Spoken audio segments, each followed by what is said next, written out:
नमस्कार, India news के digital platform पर आपका स्वागत है। आपके साथ मैं हूं आपका होस्ट राजीव। और आज बात पहले शुरुआत कर लेते हैं भारत की राजधानी दिल्ली में लाल किले मेट्रो स्टेशन के पास जो धमाका हुआ, जिसमें अभी सिर्फ 17 घंटे का ही वक्त उससे कुछ ज्यादा हुआ है। उस धमाके के बाद इन्वेस्टिगेशन बहुत तेजी के साथ आगे बढ़ी है। सारी ट्रेल देखी गई है, सब कुछ पता करने की कोशिश की गई है। गृहमंत्री ने बड़ा साफ कहा, हम सारी पॉसिबिलिटीज पर ध्यान दे रहे हैं, लेकिन अभी हम यह नहीं तय कर रहे कि इसके पीछे असल जिम्मेदारी किसकी है। लेकिन इससे पहले कि भारत में इन्वेस्टिगेशन पूरी होती, इस्लामाबाद में G11 सेक्टर में, जहां पर जुडिशियल कॉम्प्लेक्स है जो कि लोकल कोर्ट है, वहां पर एक धमाका हुआ। मेरे साथ हमारे सहयोगी managing editor input Rakesh Singh इस वक्त मौजूद हैं। राकेश, पाकिस्तान का धमाका क्या इशारा करता है? देखिए राजीव, जैसा कि आप लगातार देखते रहे हैं कि पाकिस्तान में इस तरह के धमाके होते रहते हैं, ठीक है। जिस तरह से जो बोता है वही काटता है। तो पाकिस्तान आतंकवाद को जिस तरह से पालता पोसता रहा है उसका ही, और आपने देखा कि किस तरह से उस जमीन से आपने भारत में लगातार घुसपैठ कराने की कोशिश, वहाँ पर आतंकियों को किस तरह से पाक अधिकृत कश्मीर में उनको रखा जाता है, ट्रेनिंग सेंटर, और जिस तरह से आज जो धमाका हुआ है ये हम लोगों के लिए थोड़ा चौंकाने वाला है। लेकिन वहाँ के जो लोग हैं, कई हमारे दोस्त पत्रकार भी हैं, पाकिस्तानी जर्नलिस्ट, उनमें उस तरह का असर नहीं है। बोले कि हाँ धमाका हुआ है, तो आप समझ सकते हैं कि उस देश में अगर यहाँ पर आप देखिए 10-9 मौत होना, और उसके बाद क्या मतलब पूरी सिस्टम जो है किस तरह से केंद्रीय गृह मंत्री अमित शाह हो, प्रधानमंत्री नरेंद्र मोदी भूटान के दौरे पर हैं, लेकिन वहाँ से भी साफ संदेश दिया गया कि किसी को बख्शा नहीं जाएगा, जो गुनहगार है उसको जो है उसको छोड़ा नहीं जाएगा। तो ये साफ तौर पर एक गंभीर देश की बात को समझ सकते हैं। लेकिन जहाँ पर डिरेल डेमोक्रेसी है उससे आप कोई ज़्यादा जो है सोच नहीं सकते। राकेश सिंह बड़ा इशारा दे रहे हैं दर्शकों, लेकिन यहां पे एक समझने वाली बात है। भारत की राजधानी दिल्ली में धमाका होता है 7 बजे। 7 बजे से 10:15 बजे का टाइम, मैं ये टाइम इसलिए आपको बता रहा हूं, आप देखिए 3.25 घंटे में केंद्रीय गृह मंत्री अस्पताल पहुंचे, लोकेशन पहुंच गए।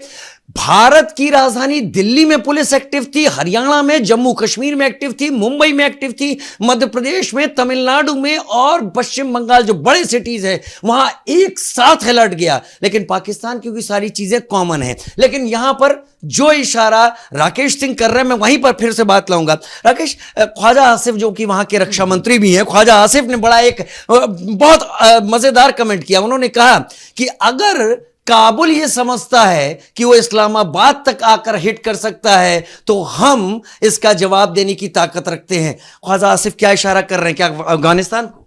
देखिए, ये सीधे तौर पर अफगानिस्तान को एक तरह से चुनौती है। आज तालिबान से आज उस देश में तहरीके तालिबान, आपने देखा कि किस तरह से इसको तैयार करने में क्या भूमिका रही थी, चाहे ISI को या जो पाकिस्तानी हुक्मरान हैं।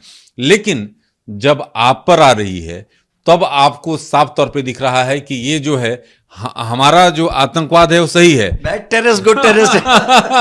तो ये राजीव, आप सही तरीके से समझ रहे हैं कि पाकिस्तान की जो स्थिति है बहुत ही बुरा हाल है। चाहे आप देख लें बलूच किस तरह से वहाँ पर बलूचिस्तान में जो स्थिति है, आप वजीरिस्तान में देख लीजिए। तो पाकिस्तान जो है कई धड़ों में बंटने वाला है। और आतंकवाद, देखिए ये जो आतंकवाद है ये कभी भी किसी देश के लिए अच्छा नहीं रहा है। आतंकवाद होता है, कभी आपने तैयार किया हो लेकिन वो भस्मासुर जो है आपके लिए बनेगा। ये एक बार पाकिस्तान की आर्मी की तरफ से जो उनके अब नए चीफ ऑफ आर्म्ड स्टाफ बने हैं, फील्ड मार्शल, हाँ उनको कोई फील्ड मार्शल कहता है, कोई फील्ड कहता है, खैर वो अब चीफ ऑफ आर्म्ड स्टाफ बने हैं। क्या ये उन्हें एक तोहफा दिया गया है TTP की तरफ से? लेकिन बात यहां पर यह है कि इससे पहले दर्शकों आपको याद होगा पाकिस्तान ने काबुल में, कंधार में बॉर्डर पार करके कई एयर अटैक किए थे, जिसके जवाब में अफगानिस्तान ने जो अटैक किए, अफगानिस्तान ने क्लेम किया कि उसने 58 सैनिक मारे हैं, लेकिन पाकिस्तान ने कहा कि उसने 23 सैनिक उसके मारे गए हैं। 23 सैनिक मारे जाना एक नॉन प्रोफेशनल आर्मी के द्वारा बड़ी बात होती है, और उसके बाद इशारा था कि अब टीटीपी हमले बढ़ाएगा। क्या टीटीपी ने इशारा दे दिया कि पाकिस्तान की राजधानी अब सुरक्षित नहीं? देखिए, साफ तौर पे पाकिस्तान को, ये हुक्मरान को और पाकिस्तानी सेना को सीधे तौर पर एक तरह से उन्होंने चेतावनी दे दी है कि एक ट्रेलर है, अभी तो और फिल्म पूरी बाकी है। तो अब पाकिस्तान को ये समझना होगा कि टीटीपी अब जो है उनके लिए सबसे बड़ी चुनौती बनने वाला है। और जिस तरह से, देखिए, जिस तरह से आपने कहा कि वो प्रशिक्षित उनकी सेना नहीं है, लेकिन आप जानते हैं राजीव कि जो पाकिस्तानी सेना से कई गुना उनके जो लड़ाके हैं, जो वहाँ की सेना है, जो एक तरह से लड़ाका ही कह सकते हैं, वो उनसे बेहतर हैं। अगर जमीनी तौर पर, अगर जमीनी लड़ाई होती है तो उसमें जो अफगानिस्तान की सेना है, वो जो है उन पर 20 पड़ेगी, ये 15 पड़ेंगी। लेकिन अगर मैं इस वक्त, क्योंकि राकेश इंटरनेशनल मैटर्स को नजदीकी से देखते हैं, अगर मैं इनसे ये बात ना पूछूं कि क्या चल रहा है तो गलत होगा। राकेश, इस हमले के पहले 3 टॉक्स हुई हैं पाकिस्तान अफगानिस्तान में। उसके पहले धमकी दी गई थी शाकडार की तरफ से, अगर ये सक्सेसफुल नहीं हुई तो ये वॉर हो जाएगा। वो तीनों फेल हो गई। अब क्या? देखिए, पाकिस्तान गिदड़ भभकी देने का शुरू से इतिहास रहा है। चाहे आप भारत पाकिस्तान की बात हो, जिस तरह से सीमा पर उनकी तरफ से दुस्साहस की जाती है, जिसका मुंहतोड़ जवाब दिया जाता है, तो उनकी सेना, जो थल सेना अध्यक्ष जो भी रहे हो, अभी तो मुनीर साहब हैं, ये जिस तरह से मुनीर पहुंचते हैं और एक उनकी ओर से अपने सैनिकों के एकजुट करने के हौसला अफजाई के लिए, लेकिन उनके सेना में भारतीय सैनिकों से लड़ने की ताकत नहीं है। और अब जहां तक टीटीपी की बात है, टीटीपी अब जो है आने वाले समय में इस तरह के हमला और बढ़ाएगा, और इस्लामाबाद अब सुरक्षित नहीं रह गया राजीव। वाकई इस्लामाबाद सुरक्षित नहीं रह गया। हमारी पाकिस्तान में भी जर्नलिस्ट से बात हुई थी, एक बड़ा जाना पहचाना नाम है आरजू काजमी, कुछ और भी बड़े जाने पहचान। उनका कहना था कि टीटीपी इतनी हिम्मत नहीं कर पाएगा कि वो इस्लामाबाद तक पहुंच जाए। लेकिन दर्शकों, यहां पर यह बात अपने आप में खास है कि पाकिस्तान आर्मी ने क्लेम किया था कि इस टीटीपी को गोरिल्ला वॉरफेयर, एम्बुश करना हमने सिखाया है, इन्हें हम कान पकड़कर टाइट कर देंगे। पाकिस्तान आर्मी के लोग बलूचिस्तान और खैबर पख्तूनख्वा, जो वेस्टर्न एरिया डूरंड लाइन का, वहां पोस्टिंग से ज्यादा इंडिया बॉर्डर की पोस्टिंग लेना पसंद करते हैं। तो क्या एक जो पाकिस्तान में एक शुरू से, जब से वो बना है तब से एक पाकिस्तान की आइडियोलॉजी रही है एंटी इंडिया सेंटिमेंट, क्या इस सब से दिमाग हटाने के लिए एंटी इंडिया सेंटिमेंट अब उभारे जाएंगे? भारत के साथ तनाव बढ़ाएगा पाकिस्तान? देखिए, ये साफ तौर पे कई जो एक्सपर्ट हैं राजीव, और जो इंटेलिजेंस से जुड़े हुए लोग हैं, उनका साफ तौर पे कहना है कि पाकिस्तान आने वाले समय में इस तरह की जो हरकत कर सकता है। और इसको लेकर आप देख रहे हैं कि एलओसी हो या आईबी हो, हमारी सेना पूरी तौर पर 24/7 पूरी तौर पर अलर्ट है। लेकिन जिस तरह से पाकिस्तान अभी तक फेल्ड स्टेट रहा है, फेल्ड डेमोक्रेटिक नेशन रहा है, जिस तरह से आप देखिए कि वहाँ के थल सेनाध्यक्ष को इतनी पावर देना, ये कहीं ना कहीं साफ दिखाता है कि पाकिस्तान में जो डेमोक्रेसी है वो दिखावे की है, और आम जनता किस तरह से वहाँ बेरोजगारी और महंगाई चरम सीमा पर है।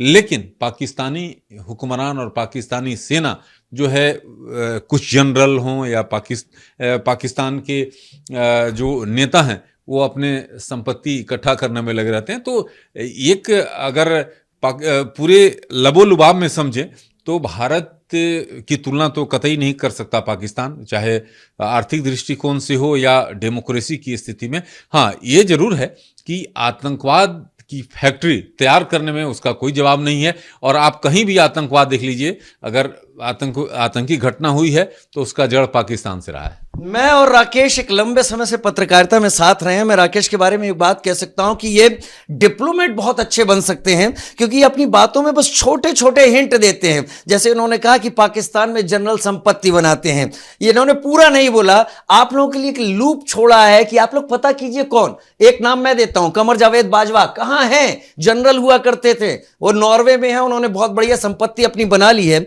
लेकिन 10 लोग जख्मी हुए हैं अभी तक इस घटनाक्रम में जो पाकिस्तान में जुडिशियल कॉम्प्लेक्स में हुआ है। कई लोग गंभीर बताए जा रहे हैं, अफरा तफरी मची हुई है।